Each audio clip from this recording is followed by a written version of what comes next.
বিখ্যাত সাহিত্যিক ও কবি সুনীল গঙ্গোপাধ্যায়ের লেখা একটি ছোট্ট কবিতা আজ আমি পাঠ করে শোনাব। কবিতা ডাকঘরের অমল। শুরু করছি। তোমরা কি দেখেছ সেই অমলকে? ওগো দয়ালা, তুমি তো পাড়ায় পাড়ায় দই নিয়ে ঘোরো, কত মানুষের বাড়ি বাড়ি যাও। দেখনি যখন দূরের পাহাড়ে বৃষ্টি নামে, ঝর্ণার পাড়ে খেলা করে প্রজাপতি?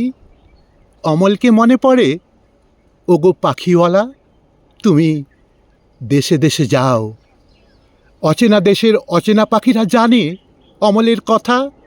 যেখানেই যাও একবার খুঁজে এসো, যদি অমলের দেখা পাও তবে তোমরা সবাই বলো, সুধা তাকে আজও ভুলেনি, সুধা তাকে আজও ভুলেনি।